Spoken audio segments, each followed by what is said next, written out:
What up, what up, what up, what up, what up? What's going on?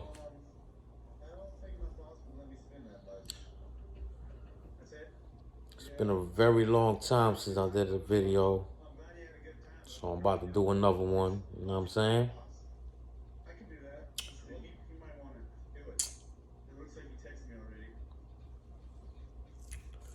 I'm probably gonna start doing videos more often.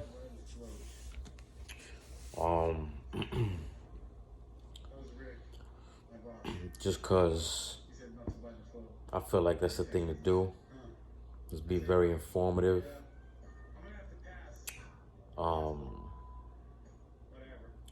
kind of share my life experiences and things that I've been going through and all of that. You know, maybe, some of my videos would inspire somebody, you know what I'm saying, that might be in a bit of a pickle or, just struggling, you know what I mean, that's in a rock in a hard place, you know what I'm saying? Like, I'm just trying to get out that rabbit hole and kind of figure life out, you know what I'm saying?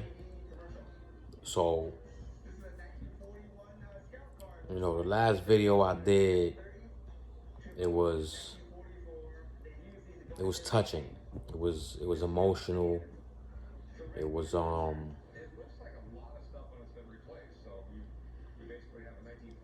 was going through some shit, you know what I'm saying? But you know what? We're gonna leave that behind because that was 5 years ago.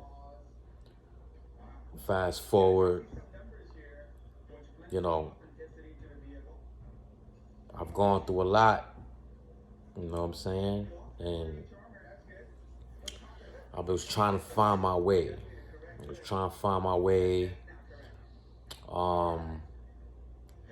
Trying to figure out where my life was going, trying to figure out where I was going to be in 5 years, and this is not really something that you plan, right? Because sometimes when you plan these things, it doesn't really like work to your favor. So I being in New York, I was kind of fucked up. I'm not gonna say I was fucked up, but I guess you could say I was a little too comfortable. And I wasn't really pursuing anything, right? I was living with my moms, and, I didn't really have much bread. It was hard for me to save. I didn't have a whip. I didn't have none of that, right? I was dating on and off, and I just seemed to have, like, the worst luck when it comes to women, right? I know where my flaws lie. I know what my flaws are. And every day I've always been a work in progress. For as long as you live, you are always going to be a work in progress. That's never going to stop, right? As long as you progress to be better and to be a better version of yourself, that's all that matters, right? All that shit that happened in the past gets tossed out the window. So, sipping some red wine in a red cup right now.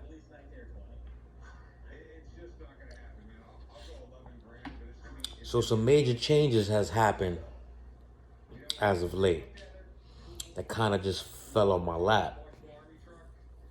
And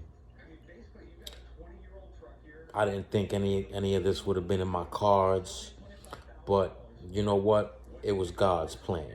The man above, he knew what he wanted for me. He put me in a position, and I couldn't refuse, and I didn't turn it down. So I now live in another state. I live in Louisiana, Baton Rouge, Louisiana. Now, let me be clear. This was never in my top 5. never in my top 10, never in my top 20 places to live. Louisiana was never a thought in my mind. But an opportunity came about, it was presented to me, and you know what? I took it. Reason why I took it, well, let me backtrack a little bit. 2016, 2017, I was kind of down and out, you know what I'm saying? And I was trying to find a really good, I was trying to find a job.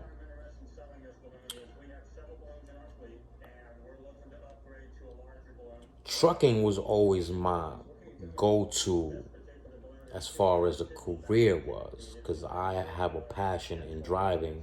I love driving, and I always wanted to drive big rigs and do long haul. I had a video like that years ago where I was actually in Missouri, Springfield, Missouri, doing the whole trucking thing, whatever, you know what I'm saying? So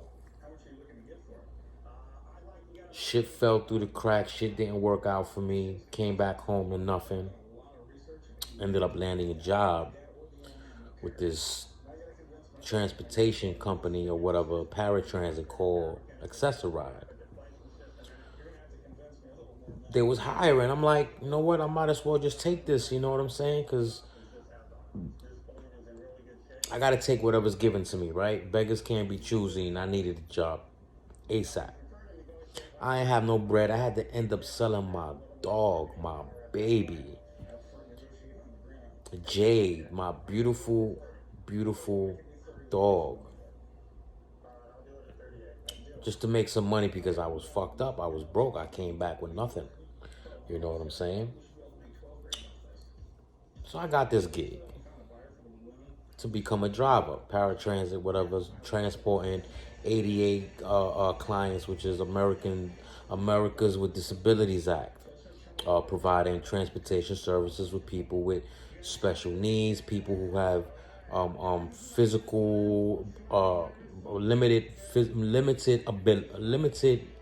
abilities, physical abilities. You know what I'm saying? Old people, people that really need to get around, like people that need to get around without having to go through the whole mass transit system, right? Just pick them up from where they at, drop them off to where they need to go. Sort of like Uber, but on a bus, so to speak, right? So that's what I was doing.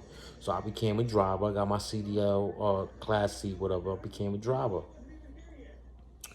Within that month, within that year, I started in January. By November, I was already a road supervisor.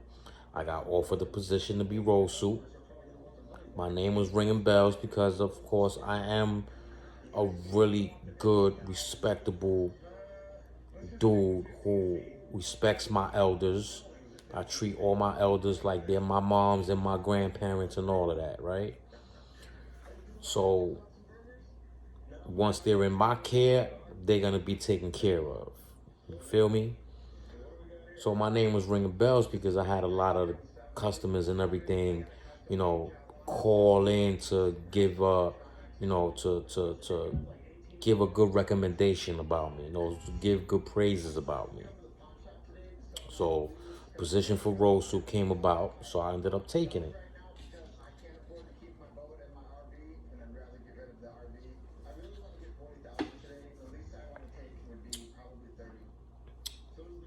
I don't like to sit stagnant. Yeah, driving is my passion, but I knew that if I'm able to grow and progress in the company, I'm gonna do that. So they offered me this. There was some other road soups that was recruiting, and my name came about, and they approached me, and I was like, "Yo, you interested in becoming a road soup?" La la la. I'm like, yeah, I don't really like to deal with the politics and bullshit of the company. I don't like to be sitting at a desk or having to like managers be micromanaging me and all that. When I'm out on the road and I'm behind the wheel, I got my own freedom. But anyway, I was like, you know what? I'll take it. I became a road suit from 2017 up until mid-year 2021. I learned a lot and I mastered this position. I mastered this craft. From the T, when safety, I know everything there is to know about safety.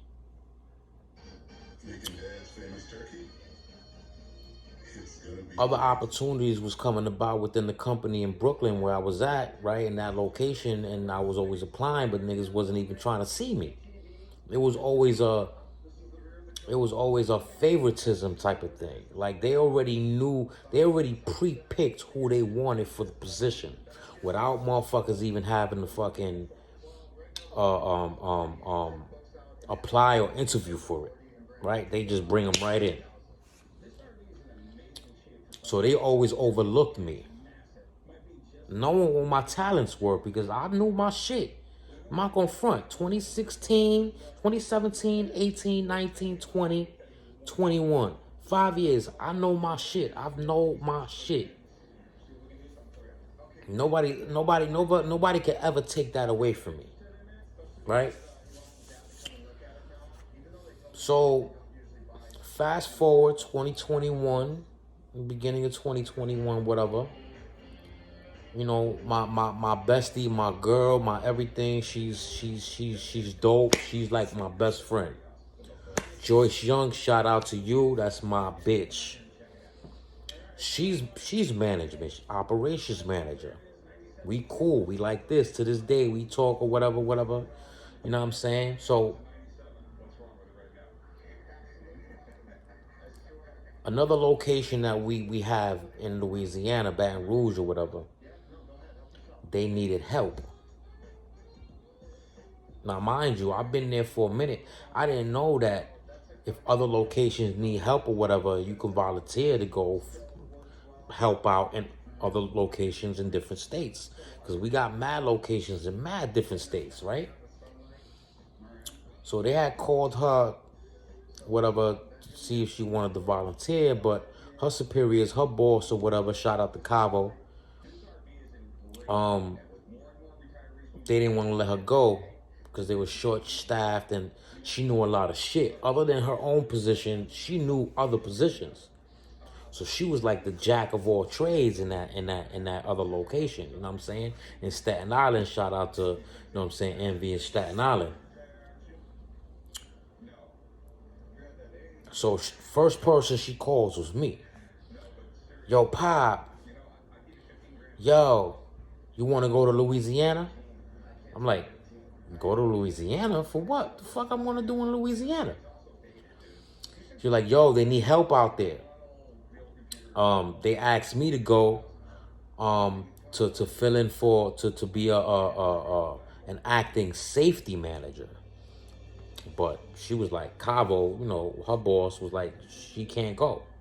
So the first person she thought about when she called was me. Yo, I was like, nah, I mean, I don't know about all that, right? Whatever. She was like, yo, P, stop playing. You need to take this because you never know. This could be an opportunity, la, la, la, la, la. Then I thought about it. I'm like, you know what? I ain't got no shorty. My son is grown. I'm living with my moms. You know what I'm saying? I could up and leave whatever the fuck I want. This would be like a nice little vacation for me. I mean, vacation / job. Be a nice little vacation for me to just bounce up out of New York and go somewhere and just chill, right? So I inquired about it. Spoke to my superiors in Brooklyn. I didn't think they was gonna go for it, but they was like, "Yeah, that's cool, yo. We can. That looks like that's a good look for you. I'm all for it. I give you my blessings." Word. Bet. They start making the phone calls. They start, you know, setting up my itinerary, my flight, and all that. So the company ended up paying for my flight, my hotel, my rental, and a per diem. So I didn't even have to spend no bread out of state. No bread. You know what I'm saying? They gave me They gave me like 300. They gave me $750 on a per diem for the 3 weeks that I was there. Hotel stay, the rental, all of that paid for. Sweet. If it's free, it's for me. So I took it. Jumped on American Airlines. First time on a plane, I shit you not. First time on a plane ever. I never been on a plane.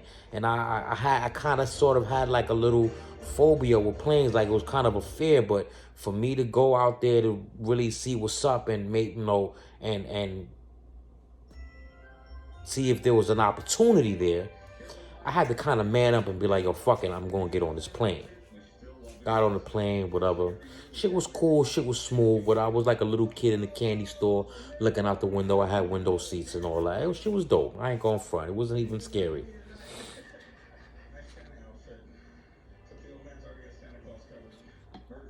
Come to Baton Rouge, come to Louisiana. Small ass location. Small as fuck. Now in New York, we got 350 plus drivers. Over here, they only got like 20. So dealing with the mayhem in New York to come over here as a piece of cake that's laid back, quiet, really nothing to do. This shit was a fucking cakewalk for me.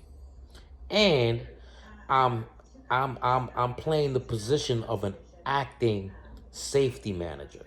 Because this manager out here, that nigga was out on COVID. They ain't know when the fuck he was coming back. The nigga was on his last leg. He was almost kind of dying. I don't know. That's what I heard. You know what I'm saying?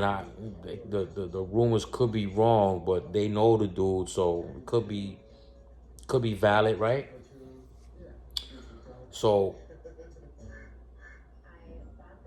I'm in my GM out here, whatever, and we hit it off. Automatically, off the gate, off the rip, hit it off. Cool as fuck. The whole three weeks that I was here. Yo, the last week that I was there, she didn't even want to let me go. She didn't want to let me go. She was like, yo, I like you, la la la, you got potential. I see you came in here first day and you rolled up your sleeves and you got busy. That's what I do. I'm not a slacker. And I'm learning as I go. I want to learn the business. I want to learn the managerial part of it. Cool. So she was kind of like throwing hints at me that, that she wanted me, like, to be the manager at her location. And she didn't want to let me go. So she asked me, she was like, yo, you willing to stay for an extra week or two? I was like, yeah, what the fuck? This shit is alright out here. You know what I'm saying? I'm chilling. I fucking went, I went to fucking New Orleans, NOLA. I went to fucking French Quarters where they do the Mardi Gras. Shit was a fucking movie out there, chilling. Like, just chilling. Dolo, just, you know what I'm saying? I was just chilling. Went to the Mississippi River. I did a couple things by myself or whatever, you know what I'm saying? The shit was alright. Like, it was a whole different type of vibe, whole different type of feel. The people out here is beautiful. They all family oriented out here. The mannerisms is crazy. You know what I'm saying? They so fucking respectable. Yes, ma'am. No, ma'am. Yes, sir. No, sir. Like, I'm even picking it up. You know what I'm saying? I'm like, yes, ma'am, every day. Like, you know what I mean? Cool, because back in New York, niggas are savages. They don't really got no manners, you know what I'm saying? But out here, this mannerisms is real. The Southern hospitality out here is real. The food, oh my God, the food is fucking sick. A lot of Cajun food, a lot of barbecue. I tried what the fuck is the fucking shit? Them little fucking crawfish. Tried that for the first time. OG in the game that work at the company, whatever. He cleaned the buses. Invited me, you know what I'm saying, to go chill with him and shit. And nigga had a whole fucking basket full of fucking crawfish with corn and sausages and all that. He was showing me how to crack that shit open and suck that head. Pause. But that's how they do it. They suck the juice out the head, and then you pull the meat out the fucking the tail and all that. Shit was mad sweet. Like, I ain't gonna front, that shit was good as fuck. Spicy, but good as fuck. And I like spice, so it didn't bother me.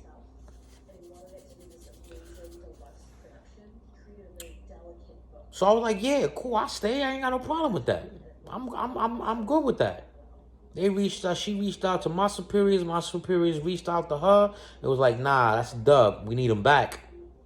So she came to me, she's like, nah, they need you back. So May 15th, I had to fly back out. She took me out to dinner. We chopped it up, whatever. The roll soup over here, she was digging me. Like everybody over there was digging me. They fuck with me hard because it was a different type of vibe I was bringing. Like it was a different type of feel. Like over there, everybody was just walking around like fucking zombies, and they didn't really have that. I went over there and I had changed the morale. I brought that morale up when I brought that New York kind of vibe up in there, and they was kind of feeling it. You know what I'm saying? And I could notice the change in people's, like they was feeling a little lively and everything, and they was happy to see me and all of that shit. Like I get love everywhere I go. You feel me? Just because of the type of person that I am. So I bounce. Come back to New York. Back to the bullshit. Back to reality.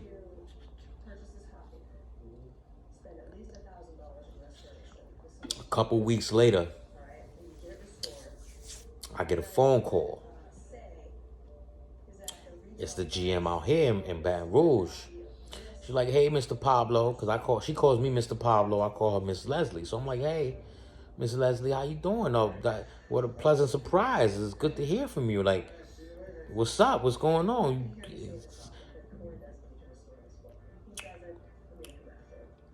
So she had asked me a couple of questions because she doesn't really know much about safety.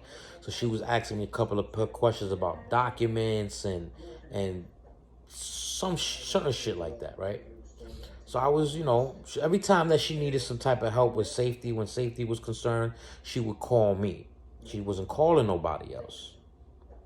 So we continued to build that rapport over the phone, right? Like I was still working for her, right? Back in New York. 2-3 more weeks go by, I get another phone call. She was like, the position was posted online. I need you to go online. I need you to apply. And once you're done applying, let me know so I can pull your application and send me your resume directly through my email. I said, what? She was like, yeah, we not, the other dude, the other safety manager, whatever, it ain't gonna work out. Like it's a dub for him. I'm like, oh, okay. I'm on the computer, send out the resume. I get a phone call from the area safety manager in the Southwest region, like, yo, Pablo, how's it going? La, la, la. He was feeling me too, because he was like, yo, I really thank you for being out here, because you rolled your sleeves up. Like, yo, out here, they show nothing but praise, yo. They don't shit on nobody. They want you to go big. Like, pause. They want you to succeed. You know what I'm saying? They not out here trying to shit on niggas like they do in New York, backstabbing and talking shit about people. And, you know what I'm saying? Like, over here, like, they really praise you. They want you to go up. They want you to go all the way up. And they'll help you as much as they can. You know what I'm saying? There's a lot of praises. There's a lot of praises. You know what I'm saying? They always try to bring you up, bring your confidence up and everything. That's why I love it out here. Because these niggas, like, they cool as fuck and they want you to succeed. New York, nah, everybody shit on everybody. You know what I'm saying? It's like, so I had the first interview with him. One-on-one over the phone. Cool. Then he was like, all right, we're going to have a second interview. But the second interview is going to be with 3 people. It was going to be me. It's going to be the SVP and Leslie, which is the general manager. I said, word, I want to have an interview with 3 people. All right, so I'm writing a whole bunch of shit down, like questions I think they're gonna ask me, which I was kind of stupid because I should have asked, other people, managers that I know in New York, like, yo, what you think of the questions they're gonna ask me? Because I need to prepare for these questions. Because I know they're gonna throw it out to me, and I need to be on point, like answering these questions on the fly, right? Because I need to master this fucking interview so that way they can get me in. Like, they're gonna be like, yo, this is the best interview ever. Feel me? So I'm over here just writing a whole bunch of shit down, thinking about questions they're gonna ask me, and I'm answering the questions. So I'm asking the questions and I'm answering it all at the same time, like, just, what I mean, trying to get a general idea, like how I'm gonna kind of finagle and get around this interview. Because I got 3 big wigs going to interview me. You know what I'm saying? That's a lot of fucking pressure, bro. So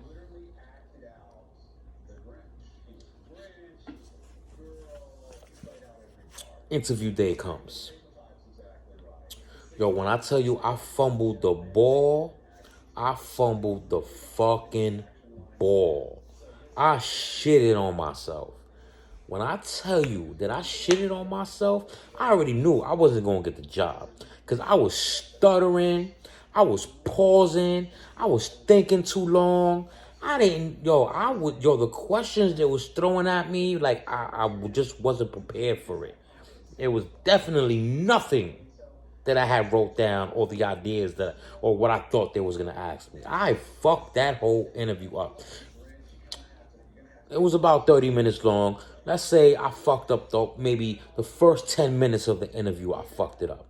But here goes Andrew, the first dude that I interviewed with, cool as fuck, because he was rooting for me. He was like, yo, Pablo, just take a chill pill. Just breathe in. I know this is big. This is a big moment for you. This is just the biggest fucking moment of your life. Just breathe in, relax, woosah. You know what I mean? If you need a couple minutes, we give you a couple minutes. We could take a break. Just, you know what I mean? He was like, yo, just go outside, smoke a cigarette. Like, he was cool as fuck, yo. I swear to God, this nigga was cool as fuck. Came back. He was like, you ready? Took a deep breath. I was like, yeah, I'm ready.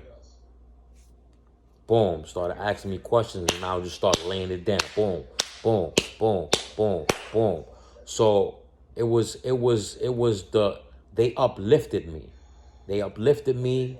They gave me that confidence. They was cheering for me. They was rooting for me. All that good shit. So the other half of the interview, I smashed it. Come to find out, so it was 4 people interviewing for the position. 4 people interviewing for the position. 2 people from the outside and 2 people from the inside. So it was me and somebody else within the company that was interviewing, and 2 people from the outside of the company that was applying. So now it was like a playoff bracket. Like, 2 people got eliminated. Now it was down to the last 2. So it was me and some other dude. Get the phone call. You did amazing on the interview. You know, we was rooting for you, la la la. And I know you'll be a perfect candidate for the position. But unfortunately, we got to move forward with the other candidate. What the fuck are you talking about? I ain't say it like that, but that's what I'm just saying in my head. Like, what? Unfortunately, they chose him, and it wasn't really his decision or my boss now's decision. It was the SVP's decision to go the other route and choose the other dude, because he already had the safety manager experience. I didn't have the experience. I was coming in without the experience. But it's funny how God works in mysterious ways, though. It's funny how it's funny how God puts you in positions. You know what I'm saying? He puts you in positions. Watch. So I'm like, well, I appreciate the opportunity. You know what I'm saying? I appreciate, going out there and helping out and everybody. And, I learned a lot, you know, yada, yada, yada, just throwing out, just the gift of gab and all that shit. He was like, yo, Pablo, you know, if it was for me, I wouldn't have had even interviewed you. I would have brought you in off rip, whatever, right? But, if we ever need, you to, if we ever need help somewhere else, you're going to be the first person I think about to request you to come fly out and go help us out in other division. I was like, yeah, I could be that utility dude. Why not? You know what I'm saying? Cool. All right.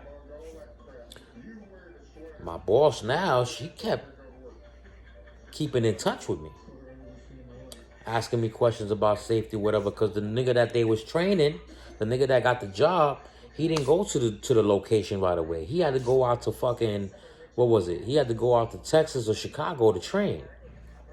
So they was still kind of fucked up because they ain't have a boss in the safety side of it. So August comes, chilling the whole summer, whatever. You know what? It was out of sight, out of mind. I didn't even think about it no more. I just appreciated the opportunity. I'm like, it is what it is. Life goes on, right? August comes. One morning, I'm going to the Spanish restaurant to go get some breakfast. Nigga was starving. I get a phone call. Who was it? My boss over here. Hey, Mr. Pablo. I'm like, hey, Miss Leslie, what's up? What's going on? Long time no speak. Like, what a pleasant surprise. La, la, la, la, la, la. She was like, ain't nothing. How you been? I'm like, I'm doing good, just the regular New York shit. you know what I'm saying? So she was like, so I have a question for you. I'm like, what's up? She goes, are you still interested in the position? I paused for like 2.5 seconds and I was like, yeah, hell yeah, I'm interested in the position. Wow, what's up? She was like, okay, I'm going to keep that in mind. You're going to expect a phone call. She wasn't even trying to tell me like what's going on with the other dude, which is really none of my business. But she called me for a reason. She was trying to make something happen. Boom. 3 days later, I get a phone call. The area safety manager calls me. Yo, Pablo, congratulations. I knew this was going to work out. I was rooting for you. I didn't really want the other guy. I wanted you. I'm like, I'm confused. What's going on? He's like, what you mean? I'm like, I didn't get offered any position. I'm like, Leslie called me telling me, she asked me if I'm still interested. I said, yes. There was no full-fledged offer. There was no offer. You know what I'm saying? Like, there was no offer given to me. It was a question of, are you still interested? But you're calling me, congratulating me. Now I'm confused. So he's like, oh, so nobody offered you, nobody gave you the offer letter, anything? I'm like, I never got an offer letter. I never got a phone call getting offered the position. It was just, they asked me if I'm still interested. I said, yeah. All right, we're going to make that happen right now. But you know what? We're going to skip the interview. We're going to skip the application process. We're skipping all that. We're just going to bring you in automatically. Congratulations, you got the job. I said, wait, but you didn't even give me a chance to accept it. He was like, I know you're going to accept it. I paused for a second. I said, yeah, you're right. I was like, yeah, you're right. I'm going to accept it. He was like, yeah, I've been wanting you. So we gonna get this process going.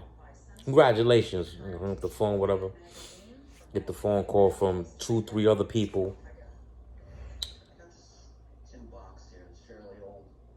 So I wanted to tell everybody what's going on. But of course, the first person I spoke to was my best friend, Joyce. I love you, Joyce. Called her, y'all, like, la, la, la, la. She started screaming over the phone. Ah! But then she was like, don't tell nobody. Don't tell nobody until you get the official offer letter. So like, yeah, I know. I'm not going to say nothing to nobody. So I'm carrying on my day.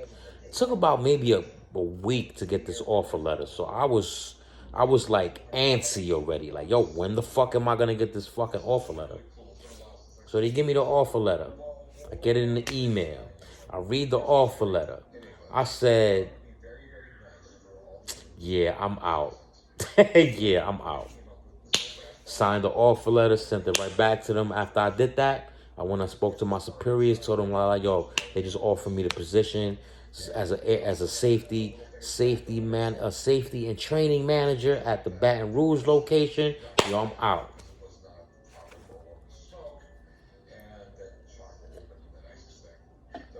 Yo, when I tell you motherfuckers, man, motherfuckers is bitter. Motherfuckers is bitter. Niggas in New York don't like to see nobody come up, bro.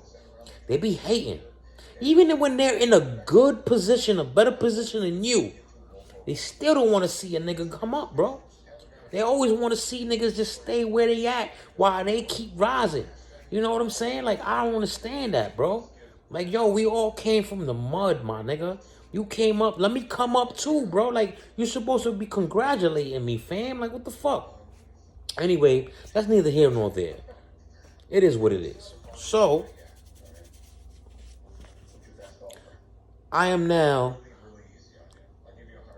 the safety and training manager of the Baton Rouge location. They gave me a $5,000 relocation fee that I used to get my crib. This is my crib. Finally, for the first time in my life, in the 45 years I've been living, I finally got my own crib. Struggling for years in fucking New York to try to get my own shit. I wasn't able to do it. Because the cost of living in New York is fucking disgusting. Disgusting. You gotta work 3-4 jobs just to fucking make ends meet, my nigga. Over here, I'm living like a fucking king. I'm not even gonna tell you how much my 2-bedroom apartment is. You know what I'm saying? If I was to tell you, you throw up. And it's a nice fucking crib, but I ain't gonna show you. I'm just gonna show you my little decor up here. You know what I mean? My little, you know what I mean? This right here stands for, this right here up here. You see all this up here? You see that? That signifies peace, tranquility, and a new life. That's what that stands for. You know what I'm saying? That stands for freedom. Finally getting what the fuck I deserve after all these fucking years. You know what I'm saying? Got my own. I gotta work on getting my whip. That's the next thing. But I got my crib. I'm good. I'm out here in Baton Rouge. I left everybody behind though. Left my mom's behind, my family behind, my sisters, my son. My son is gonna move in with me eventually. That's why I got the 2-bedroom. He just gotta get his shit together over there. But I say that to say this. Just keep pushing. Just keep pushing. God got something planned for you. I didn't think this was gonna happen for me. God got something planned for everyone so long as you follow the righteous path. I'm hood. I'm from New York. You know what I'm saying? I'm not gangster. I don't shoot. I don't bust my guns. I don't stab niggas. I used to hustle back in the day. All right, cool. I got locked up a couple of times, but I'm not a killer. I love, at the end of the day, I love people. I love my people. And I show love. I wear my heart on my sleeve. You know what I'm saying? And now God is giving that back to me. You know what I'm saying? He's repaying me by giving me a new life. This is a new beginning. This is a new life for me. And I'm enjoying it. So far, so good. It gets a little lonely at times. You know what I'm saying? I don't know nobody out here. A city boy coming from the city, going to the countryside, takes some getting used to. It's a little too laid back, a little too quiet, but you know what? I'm gonna keep pulling through because, like I said, I'm a people person. I'm a network. I'm gonna get it together sooner or later. I'm only been a month in. I've been a month in so far. So we'll see what happens, you know what I'm saying? But that was just, I wanted to share that with y'all. You know what I mean? Maybe that could be some type of inspiration for somebody who's struggling or somebody that wants to go somewhere or something like that. You know what I mean? Like something's gonna fall on your lap when God permits it to. You know what I mean? I never thought that transportation was gonna be something that I wanted to pursue. I just got this job because I needed a job. You know what I'm saying? I just needed it because I ain't have no bread. You feel what I'm saying? So I was like, yo, let me get this job. I'll drive or whatever just to get a couple dollars. But then I'll try to figure something else out to make some more money. I didn't think that getting this job was gonna land me where I'm at now. So I say just to everybody out there, just hold your head up. You know what I'm saying? This is just an inspirational, teachable moment for everybody that's struggling. You know what I'm saying? I'm just spitting out words of wisdom and encouragement for everybody out there that feels like, you know what I'm saying, your back's against the wall, whatever the case may be. If I'm hood as fuck. You see what I'm look. If I can make it, if I can make something happen for myself, you know what I'm saying, and finally be happy because I can't front. I get a little homesick sometimes because I miss New York, but I can always go home. It's just 4 hours away. Jump on a plane, take off Friday, jump on a plane Thursday, chill in New York, and come back home Sunday. It's nothing. You see what I'm saying? Like it's skipping a hop away. It's not like I'm in fucking Cali somewhere. I'm like literally I'm 4 hours away by plane, 20 hours driving. Even when I wanted to drive, when I get my whip, I could drive 20 hours. You feel what I'm saying? So it's not far. It's not as far as people make it seem, but I'm far for other people. But I just wanted to just share that with y'all because, you know, I changed a lot of my habits. I don't smoke no more. I don't drink hard liquor. I just sip on my wine. You know what I'm saying? My diabetes has been perfect. I'm cooking healthy. I just came back from Walmart doing some food shopping and shit. Spent like $1.50. That should last me for 2 weeks till the next time I get paid and shit.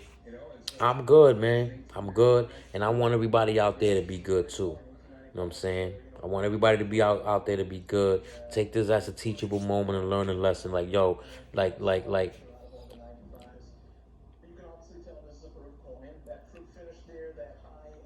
you gonna be okay. Just stay focused. Keep your eye on the prize. You know what I'm saying? Chase that bag. Because that's what I'm doing. I'm chasing the bag. I'm not even thinking about a shorty right now. Fuck a shorty. You know what I'm saying? I want to just live my life right now. You know what I'm saying? On my terms. My terms. Not on anybody else's terms and having to answer to somebody else and be questioned all the time. I'm going to be chilling until I'm full, good and ready. When I'm fully settled in and I got my shit together all the way through, because so far so good, it's looking good for me, then maybe I might want to start dating and all of that. But for right now, I'm chasing this bag. That's what I want everybody out there to do. To start chasing that fucking bag. You feel me? So that was just a little something for y'all, you know what I mean? And with that, I just say good luck to everybody out there. Thank y'all. Thank all of y'all for tuning in. I don't have a real YouTube account where everybody can, subscribe and whatever. I mean, you probably could subscribe, but I don't gotta hit that button or whatever the fuck these YouTubers be saying. I'm new to this shit, so I'll figure it out eventually. But you know what? This wine got me feeling nice. I'm about to make something to eat. I'm about to blast some music right now, and I'm just going to chill for the rest of the night. Maybe I might go to this little lounge. It's like 8 minutes away from me and shit like that, and see what's up over there and shit. See if I bag some smash for the night. Who knows? But I'm not trying to fuck around out here, though. You know what I'm saying? Like, you know, I'm from New York, going to another town, going to somebody else's town. You know what I mean? So I gotta. I'm past that tough shit. I'm past that trying to prove myself shit. I'm grown. So anyway, with that being said, thank y'all for tuning in. I hope this was inspiring for you. I'm gonna be making some more videos like this, but other topics. It ain't gonna be about me. I'm gonna be making other topics and all that shit. You know what I'm saying? I want my voice to be heard. I think it's about time that my voice be heard. Since I ain't really doing shit right now, I'm out here by myself. I might as well create a platform for myself to voice to have a voice for the people. So people can hear me and my opinions and all of that shit. And even make suggestions and like make comments and all of that shit. I want that. So salute to all of y'all out there, you know what I'm saying? All the ones that's making it. All salute to all the ones that's struggling. You already know. Just keep pushing through. And God bless all of y'all. And I'm out.